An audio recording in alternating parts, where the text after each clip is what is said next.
is a Bramble Jam podcast.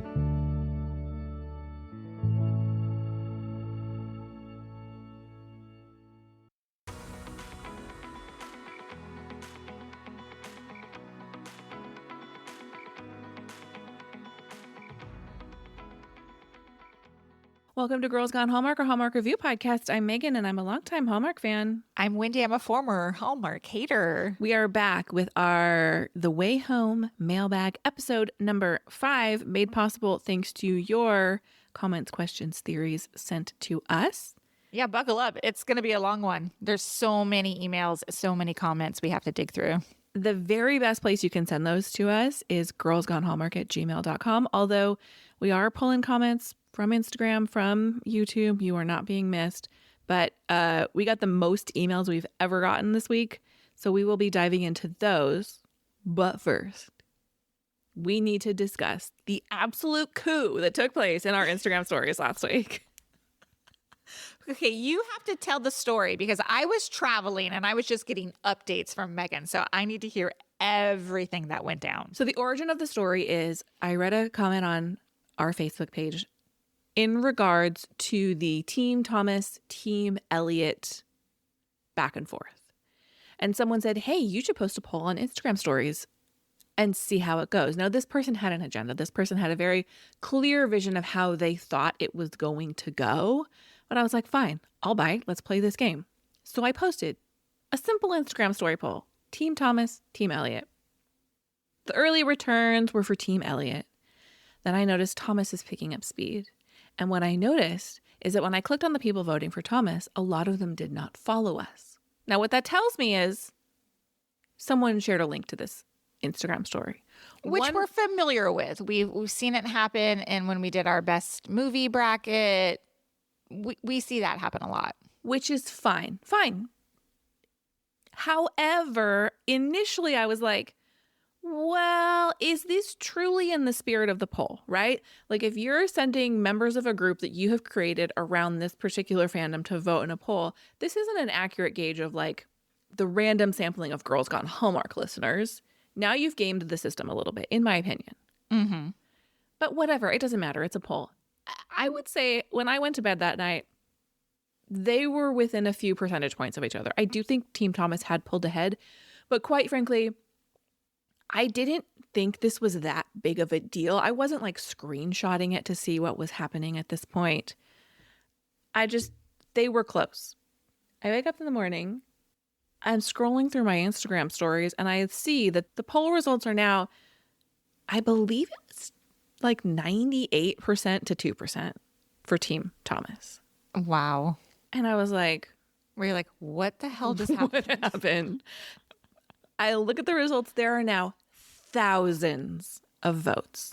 Because on the back end of things, when you hold, like when you conduct a poll on Instagram, and if you guys don't do this, you can see who votes, right? You can see who the user is and which way they voted. Exactly. So now I can see the exact, and it's in the thousands. Then I start scrolling through who had voted, and it's bots. And it's very clearly bots because they have no profile. Their usernames are just a mismatch of letters and numbers, and it's thousands of them. Megan sent me a screen recording. And I posted the screen recording to Instagram. Oh, did you? I couldn't. Oh, yes.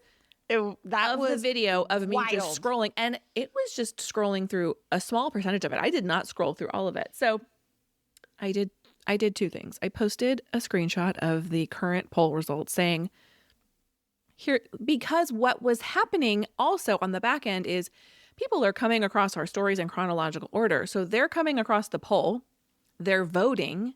When you vote, you then see the results of the poll, and then they're responding like, OMG, because it's 2% Team Elliot. Mm-hmm. So I post a screenshot of the new result of the poll saying, did one of the fandoms game the system? Yes, they did. And then I posted the screen recording of me scrolling through all of the bots that had voted. I think I'm freaking hilarious because I posted it with the Taylor Swift, "This is why we can't have nice things" song. Yeah, very good choices on songs. I had such joy watching this unfold. And thank you to the people who commented enjoying the song choice because I was having a good time. Well, this angered certain members of certain fandoms who came in hot. At one point threatened to sue us. For what exactly? Oh, it was Slander. Slander. Yes. Essentially, what they were claiming happened is a member of the alternate fandom had purchased bots in order to make them look bad. Apparently, this is a thing that happened. Apparently, there's major beef between these two fandoms. I mean, all I got to say is, I guess there's no such thing as bad press. Like, if it gets you good for the way home to have incited this level of rabid fandom. But I posted one final story saying, I don't know who's responsible for it, but the poll results are not accurate. Like, it was bots. The end. I'm done. I'm not. And then people are coming in hot in our DMs, and I stopped engaging because at this point I'm like, now I'm mad. Not really mad. There are bigger things in the world. I'm mad about a lot of things, but I was like, this is kind of annoying that we were just trying to do this fun thing and someone wasted their time and money to turn it into this whole thing. Yeah. What is it? What does it prove? It proves nothing, right? No, especially when the person is trying to make the other fandom look bad. I don't know. Okay. So just so I'm clear. So whoever is behind Team Thomas wants Team Elliot to look bad? Or no, Team the other way Elliot around. My understanding is that they're that.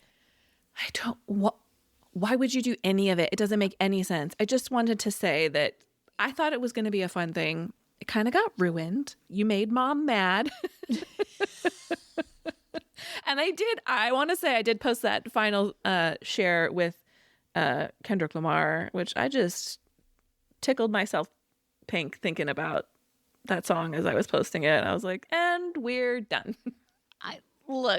It's so, just enjoy your TV show, everybody. Like, I get, and I have talked about it for weeks here, like, oh, it's fun to watch a love triangle and blah, blah, blah, and have somebody to root for. Like, but this is too far. This is way too far. So we will not be conducting any further polls. I mean, let's really turn it on its head and let's do like the Cat Susanna of it all and see what happens. I just, it's one of those things where I'm like, you ruined the game. Now the game is over. I'm going to take my ball and go home.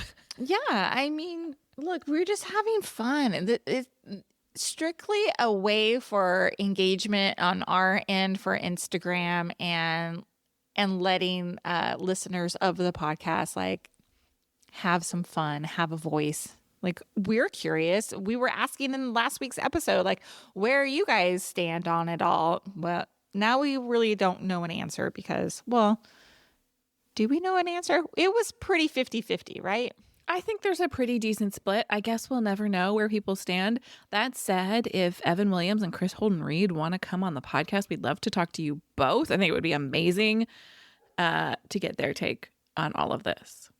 Yeah, because I wonder where else, like, they have to be seeing like this stuff happen, right? And I'm sure they're being tagged in a lot of it, right? I'm sure.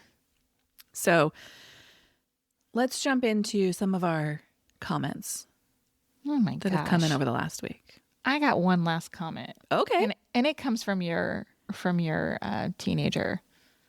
Oh. Clock in, people. Clock in. Which, this is my new favorite thing to say. I love the freaking meaning behind it. So, yeah. Okay, moving on. It means get a job in Gen Z speak, y'all. I love kids. I was like, yes. So funny. Made me laugh so hard. So, all right. Can I start with this? Can I start? Please. Our first one is a comment from YouTube. It goes, what if Kat gets pregnant in the 1800s and comes back pregnant in present day? If that love scene at the pond with Thomas already happened, she could already be pregnant. Maybe the whole Max and Alice thing is just a setup, and Kat is Casey's mom. Still leaning towards Alice being Casey's mom, but just a thought. What are your thoughts on this? Hadn't even given this any consideration, and I kind of like it. Oh, interesting. The love scene at the pond with Thomas, I'm assuming, is the one that Kat dreamed at the end of in episode 5. Yeah, but we don't know if that could have been real and she could have just been dreaming about it, Exactly. reminiscing about Yes. it. Or it could be something we see happen in the future. Yes, agree. We do not know. The same commenter on YouTube says, I thought it was weird how Alice came back from her summer internship all businesslike. She even brushed off her music career when Kat asked about it. I think Colton's going to help her realize how important her music is, and she will drop the business 5-year plan thing. It would kind of bring back Colton not getting to do his music, but he is the one that helps Alice achieve her dream. I like that idea. But for me, I think this whole 5-year plan, actually, I don't know. I don't know what to think anymore. The other night I was like, oh yes, this is clearly, we're going to try to obliterate the 5-year plan nonsense that Brady keeps talking about. And she's going to end up getting pregnant, but maybe not. Who knows? Well, yeah, you think it's the Max Goodwin of it all. Yeah. Yeah, I think that's a great theory. I also think, look, Alice spent the summer with her dad and her dad's girlfriend, and their focus was on her, and kids are highly suggestible, and they're like, yeah, you're going to be this kick-ass business lady. And she was away from the pond and away from all of this. I can see how she came back that way. And then as soon as she was back, she was like, oh, wait, let me get back to who I actually am. Yeah, for sure. For sure. Listener Wayne. Hi, Wayne. He writes, I'd be so worried about a past relationship. LOL. How do you know you're not going to mess up the gene pool? And then goes on to say, seriously, the related thing really got me. It's a small town with 3 to 4 main families. One thing leads to another, and now you're your own great-great-grandmother. Hey, he's not wrong. He's not wrong. This comment wins the prize for me this week. I laugh every time I read it. He is referencing Thomas, that relationship, in case that was unclear. You know, Kat being in a relationship with someone from the past. Yeah. 2 quick comments from YouTube. One is, where, or should I say when, is Finn the dog in season 3? Great question. Where is Finn? Yeah, they haven't even mentioned him, right? And another comment is, you should do a YouTube live after the show on Friday night so we can chat and talk about it. Wendy, what are your thoughts on that? I'm down for that. Yeah. I would definitely do it. I can't, not every Friday night, but we could do it this Friday night. We're very busy people. Yeah, we could. Your answer is no. You don't want to do it. No, I was playing off you saying you couldn't do it every week. You know, Friday nights are tough. I'm in bed by the time the show airs. Over. Yes. Same. The other thing is, if we did it on Instagram, you can bring in people. Like you can add. Yeah. Guess. Oh, fun. Okay, maybe we should totally try to make this happen. All right, this comment from YouTube says, I get why everyone focuses on Kat's romantic relationships, but I wonder if there's a more systemic issue. Kat lost out on her grand adventure when she was young, escaping to London and the graduate journalism program. She's lived a rather mundane, normal life within Brady's 5-year plan, and then that ends, and she finds herself split from the man who promised her forever, and back at home in a small town with not much direction. Then she discovers the phenomenal ability to time jump and meets these amazing people, her dad, Elijah, Thomas, Susanna, Grandma Fern, and Jasper, and life becomes this grand adventure. A normal life with Elliot wouldn't feel as stimulating when she can go have these escapades and interact with all of these rich characters. Love that forethought. I do too. I think that's really excellent insight into what's going on with Kat. The commenter goes on and says, as far as Emma's role in The Way Home, in the preview, Alice asked Elliot if he ever tried to fight fate. That's the preview for this week's episode 6. Ostensibly because she's putting puzzle pieces together and thinking, like viewers have been, that she and Max end up together and Casey is their child. And he responds, why are you asking me that question? And I wonder if that is why Emma came back. If Elliot hadn't known he'd end up back in Port Haven, would he have continued to be married to Emma? I also wonder why Emma made so many comments about Elliot's house being so cute and lovely. That struck me as odd. There is a future comment coming in later in this episode about the Emma of it all, and I think it's really interesting. That's all. Okay. Tyndale is coming off way more personable and likable than Evie. Evie is self-involved and a mean girl to Del. Also, she forced Colton to engage in the board, and he clearly did not want to be involved. I think Evie is operating like any 16-year-old girl would do. Yeah. She is jealous of Dell and Colton's budding romance and is hurt. And I do think there is something to question about Cole's reluctance to partake in the Ouija board. I've seen the comment several times in regards to this episode. And I didn't like fully clock it when it was happening, other than I was thinking, oh, he is uncomfortable because of Rick's recent death. But yeah, a lot of comments, and I will read a couple of them. Okay. I wanted to make sure that we were going to get to them. I didn't want to spoil it until we got to it there. So yeah, okay, good. there are some good thoughts about why Colton would be potentially uncomfortable with the Ouija board. Do you think Evie's being a mean girl to Dell? No, I don't. And we also know that Evie and Dell have history that we don't know a lot about. With like Dell's there every summer with her family, and so we don't know what their relationship was like in the past. We did see Dell get very defensive when Alice confronted her with this information, so we don't know the level to which Dell has played into this. I don't read Evie as being mean. She's not particularly warm to Dell, but they're not friends. She's just a house guest, and Dell's stealing her man. Yeah. In Evie's eyes. Yeah.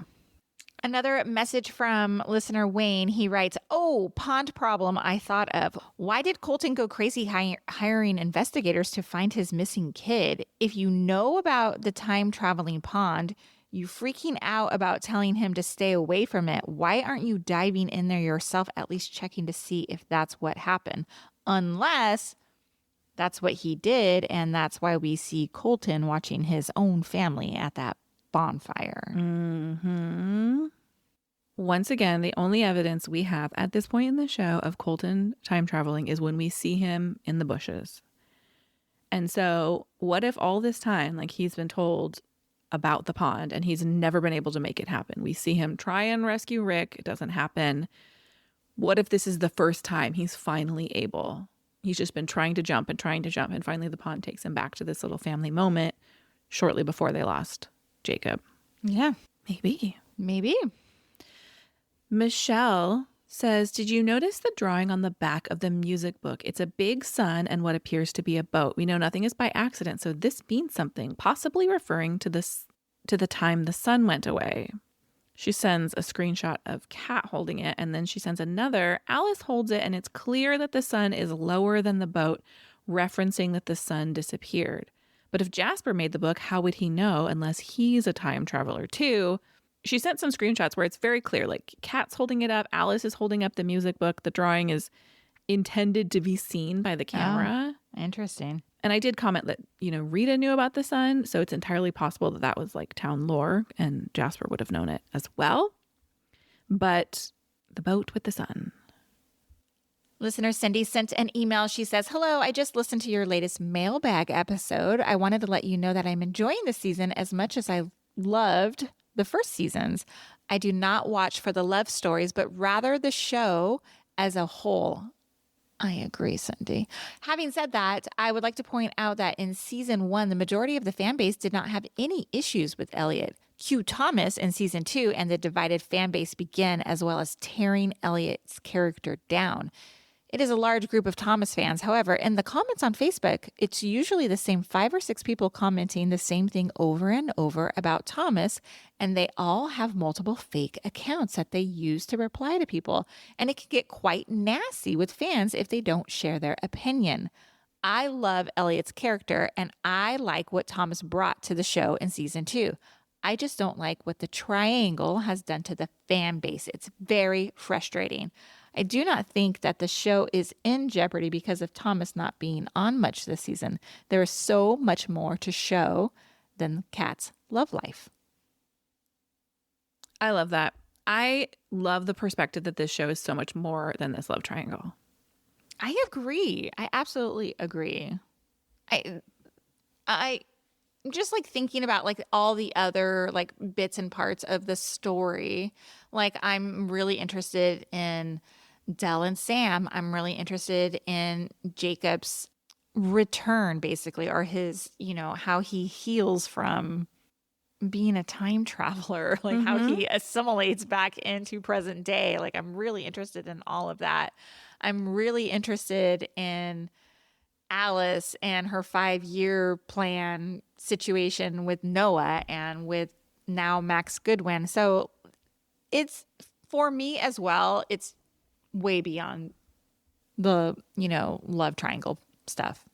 Yes. Our next email from Francisco agrees with a lot of that. He says, thank you for reading my letter. I feel like you guys take the time to address your viewers. That's our goal here, Francisco. He says, regarding Kat and Elliot. Okay, I know Thomas may be more appealing, but while I didn't dislike 1814, I think it could be left in the past, no pun intended. The love triangle is the least interesting part of the show for me. That being said, I don't think there was a real reason to go back. There being a natural disaster or some other incident doesn't seem to be a good enough reason and seems just a reason to see Thomas or Susanna. On that same note, I don't think there was a real reason to introduce Emma. I don't see the point unless to create some love square. That made me LOL, for real. He says, Brady is a total jerk. I don't think you need to find the love of your life at 17, and I don't think you need to have your life planned out. I definitely wasn't doing that in my senior year. Heck, I'm surprised he didn't propose a 5-year plan to Jacob. I have to say that Dell wasn't incredibly likable in this episode, and how she spoke to Alice. It was unnecessary and makes you like Evelyn more and feel sorry for her. I agree with everything Francisco says here. Our next email is from Paula, who says, let me start off by saying Team Kat Santa is still in play. Yes, I'm trying to make this a thing. The look she gave Kat was so intense. I understand how much you want Tom and Kat to be together. You just don't understand that, yes, there'll be a passionate fling, but it will burn out just as fast. Think of it this way. Kat is Marianne, Tom is Willoughby, and Elliot is Cole Brandon. That's from Jane Austen. But more recently, think of the folklore love triangle by Taylor Swift. Kate is James and Elliot's Betty. Enjoy it while it lasts. I think Kat saves Susanna from hanging.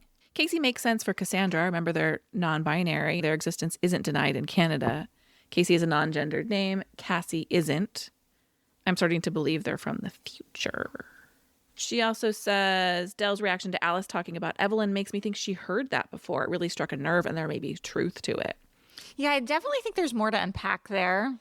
Because there's so many years between Dell and Evelyn that we don't see, right? Everything from 74 on.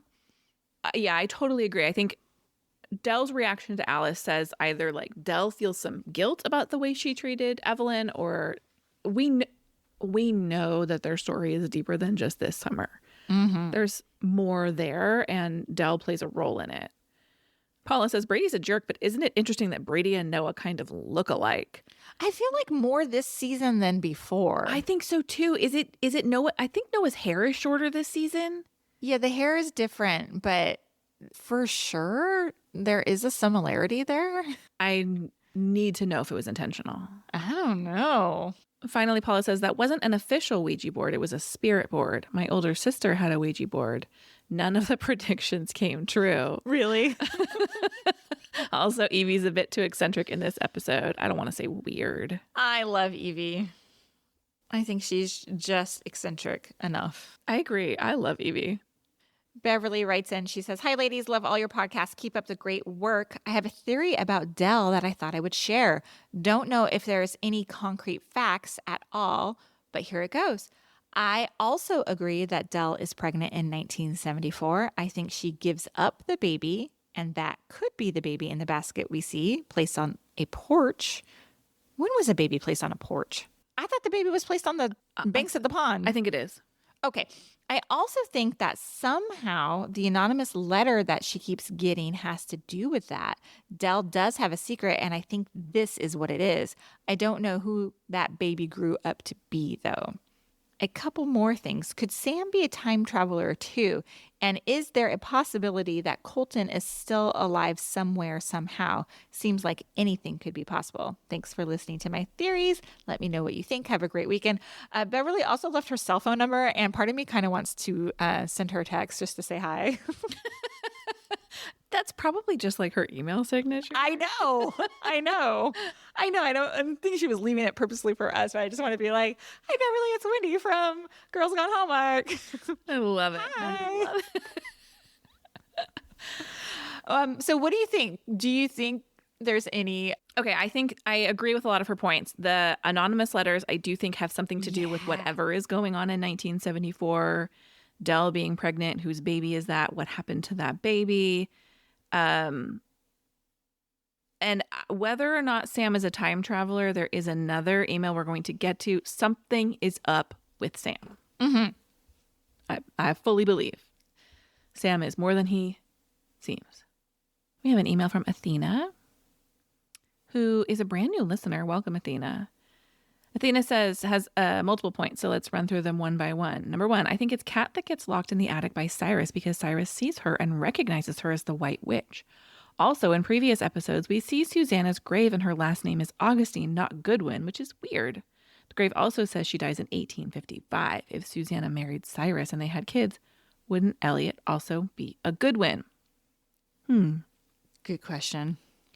Number two, the baby by the pond is a boy. The girl writing the note says he'll be okay before jumping in the pond. Oh.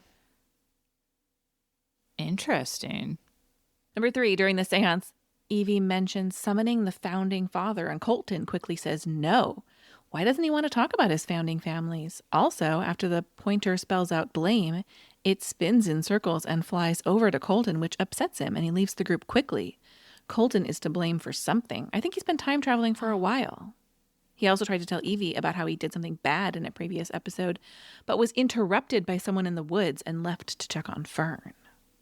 I just had like a theory pop in my mind after reading that. Okay, go ahead. Do you want to discuss your theory? What if Colton is to blame? Like, they never said like who they summoned with the Ouija board, right? No, Like, Evie we don't just know who goes, that I was. don't think that was Cassandra. Right. Is it Rick and Colton is to blame for Rick's death somehow? Because they talked about a fire and we knew it was a car crash, right? Yes, and I don't know what that reference is. I'm wondering, I mean, if the thing is like circling over Colton, I mean, would Rick be like come back as this angry ghost and like trying to tell everybody that Colton is the one to blame? Elliot's ancestor, Samuel Augustine, is Susanna's father. It was Susanna. Sorry. Is your brain like... Yeah, totally. It was Susanna who wrote the founding Port Haven book under a male name, Samuel, her dad. So how did the Augustine bloodline continue? It's very vague, and we don't know for sure if Elliot is an Augustine. In one episode, Vic says to Elliot, "You might be an Augustine after all," after Alice comes to young Elliot's house. Does this mean that Elliot's father is not really Vic? Well, there's so much to unpack there. Sam, that's not by accident, right? Well, her next point is, I think Sam is actually Samuel Augustine, and that's the connection he has to Jacob in 1814. Yeah. In a previous episode in season 2, Sam's eyes got really wide at the dinner table when Kat mentioned she had coins from the 1800s. Then he was really protective of Jacob during the book launch, and Jacob spoke out about how he lived in the past. Yeah, and I'm telling you, in that scene from last week, he's like, "It's nice to see you, Sam. Here." Yes. So, but why wouldn't like Jacob say something to Kat like, "Yo, that's Sam Augustine from 1814 here"? Like, why wouldn't he know? He would know who he is, right? Yeah, these are good questions. Okay. I think Dell's hiding something from the kids. I think she knew about time travel because she never thought twice about Alice's disappearances or how wet she was when she came home. It's all really weird, and she accepted Jacob's reappearance pretty easily. That's not a normal response. And finally, I think Fern mentions Colton as a rule breaker because he has traveled to the future. Also, what happened to Colton's dad and brother? Are they all time travelers? Yeah, so many questions. I wish I could be like, well, let me lay it out for you, Athena. We have all the same questions, but great insights. I love the theories about Sam, especially. Yeah, me too. Jean writes, "Hey there, my partner and I just started episode 5 recap, and we are totally the folks who are watching the episode, then heading right over to the recap episode. It's a great listen every week." Well, hey, thanks. We just rewatched the very first episode and it got me thinking. We've been assuming that Jacob is, quote, the one that Fern is talking about, but what if it's actually Alice? What would that even mean for this series? What does the one even mean? Question mark, question mark. Colton gave Jacob lots of warnings about the pond, but not Kat. So maybe there's been a mistake in the family lore where it has always been assumed that the one is a boy. Also, Kat is assuming that the witch song is about Susanna, but it's totally actually about Kat. Thanks, Jean and Meredith. Is the song about Kat? Maybe it is. I don't know. All I'm thinking is there's only 5 more episodes. How are we possibly going to have satisfaction in this season? We're going to get a little bit of satisfaction. We're not going to get everything. There's just absolutely no way. I know. And do we know if it's been renewed yet for another season? I don't believe know we've either. seen that information. Michelle sent an email. Random thoughts, no particular order. The name on the box of the board they use is an oracle board, which is the general term for the board used to connect with the spirits of those past. The original boards were wood, such as the one they used. Ouija board is a trademark brand name and what was once on the shelves of Toys R Us. Yep, I bought one there back in the 90s, she says. Parker Brothers bought the family business who created the board in 1966, and now Hasbro owns the trademark of Ouija. For a double O, the pointer would pull away and go right back to the letter O. However, this may be something that they just missed if in fact spelling too fast. I'm kind of thinking the reason Colton didn't want to play was because he was afraid of what it might say since he knows he has time traveled. Susanna being locked in the attic makes sense because the painting of Kat was found in the wall and we know that she painted it. She most likely had to marry Cyrus Goodwin to help the Landrys, but wouldn't that make her a Goodwin? Her headstone said Augustine. However, making her a Goodwin ancestor and knowing she was a healer/witch leaves an opening for a nice connection to Evelyn and the tarot cards and the oracle board. She is definitely a witch of sorts. I think she ends up jumping in the pond to escape Cyrus, just not sure where she went, until she ends up being Elliot's mom, who we still don't know much about, other than she just left one day. Yes, remember that episode where we see, nope, that wouldn't work time-wise. I'm like, remember we don't see the parents of Rick and Vic in the car. We only see their bodies. What if it's Susanna? Yeah, but she's not Vic's mom. She'd be Vic's wife. What if she is Vic and Rick's mom, though? That's true. That's possible. And that's how they're Augustines. No, I don't know. No, that wouldn't make sense. They wouldn't be Augustine's then either. I don't know. Yeah. I don't know either. And could she be Elliot's mom if Vic is an Augustine and Susanna is an Augustine? No. We go back to all of a sudden you're marrying your great grandmother. Yeah. TM Wayne. I'm liking I'm liking the theory that Casey, Cassandra, is the child of Max and Alice. Having the same blue eyes could mean that they were the baby left at the edge of the pond by Alice. It would also be a great parallel story because just like Alice is going back in time to see her mom and grandma, Casey is seeing Alice and Kat. I've always thought Casey was the one who Alice saw running through the field, and I think they are the one who pushed her in the pond. Some quick notes. Side note, is it just me, or is it kind of creepy how much Noah looks like Brady, like Alice is dating her dad? Not just you. There's definitely more to the Dell Evelyn story, and I'm curious to learn what it is.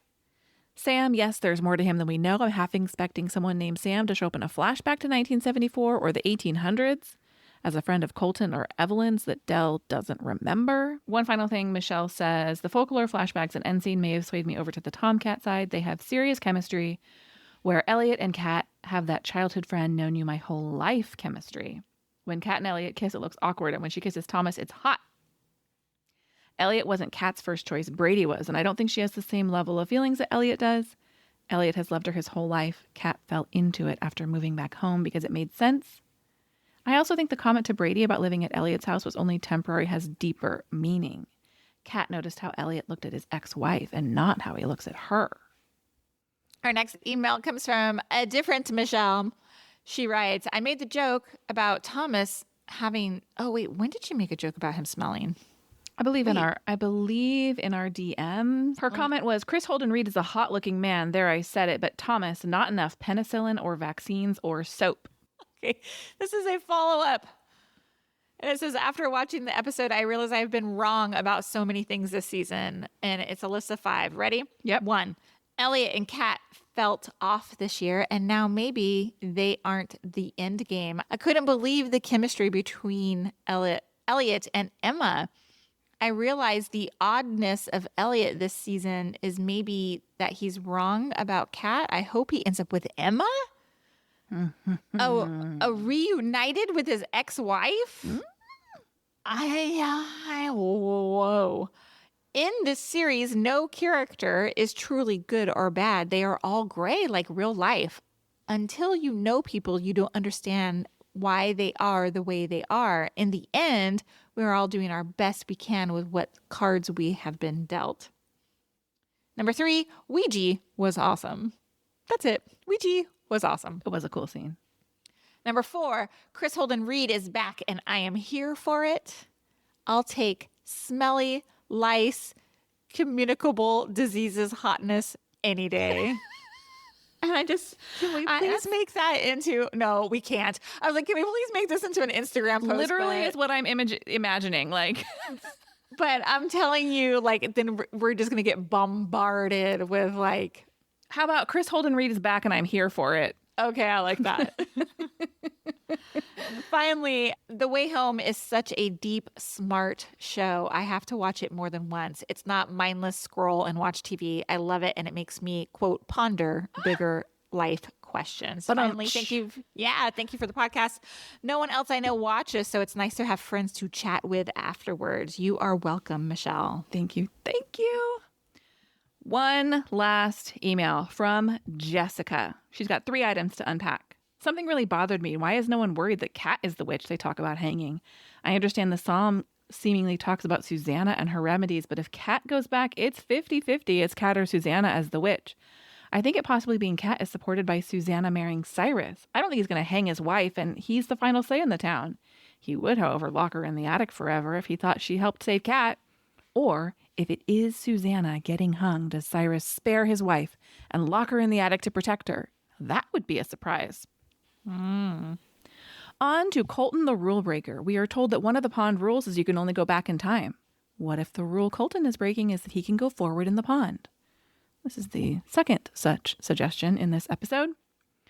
Finally, one more unpopular hot take. I don't think Casey is Alice's child. I think the writers want us to think that, but I don't believe it. It basically ends the series for Alice. We know what happens to her. That's not that fun for viewers. Didn't we already go through this with Elliot where everyone learned how much it messes with you to know your future? The writers may tease it for a while, but ultimately I don't see the writers putting another main character through this for multiple seasons. It's just too obvious and has been since last season. Very little in this series is super obvious. In fact, usually the reverse is true. And if I really had to guess, Casey is Jacob's child. In this episode, Jacob says he wants a wife and family. So he meets a Goodwin at his new job, falls in love despite hating the Goodwins, and when he needs a ring to give her in some random course of events, Alice gives him the one she has. But maybe that's too old school Hallmark for this series. And to you both, it was a very long January, so thank you for being such a fun and happy distraction. I had not given any thought about this mystery child being Jacob's child. Neither had I. I really like this theory that this is a distraction, that the Max, Casey, Alice is a distraction for the reasons of how hard it's been on Elliot. Yeah. I don't know what to do with all that information. Neither do I, except keep watching. I know. As mentioned, this was a doozy of an episode. Thank you for sticking with us through it out. Especially thank you to everyone who is sending us your emails and your comments and listening. This has been such a fun addition to the show for me because there's so much going on. Hearing your theories and then getting an extra episode to talk it through, it deepens my enjoyment of the show. That's my For That's my sure. plug. Quick plug, we do have a brand new Port Haven 1974 sweatshirt in our shop, which we will link in our show notes. I did just see an order come through for that as we were recording this episode. Previously, we had a Port Haven 1999 sweatshirt. I don't really think a Port Haven 1814 sweatshirt makes sense given the time. If there's a demand for one, let us know and we'll design one. But the 1974 one is so cute, if I do say so myself. If you've been wanting to up your Way Home fandom game, check out that sweatshirt. We'll be back tomorrow night with a brand new recap of The Way Home, episode 6. And quick reminder, if you love this podcast, we do love your 5-star ratings and reviews. Best left in the Apple Podcast app. Thanks for listening to Girls Gone Hallmark, a Ramble Jam podcast. We'll see you next time. Goodbye. Bye.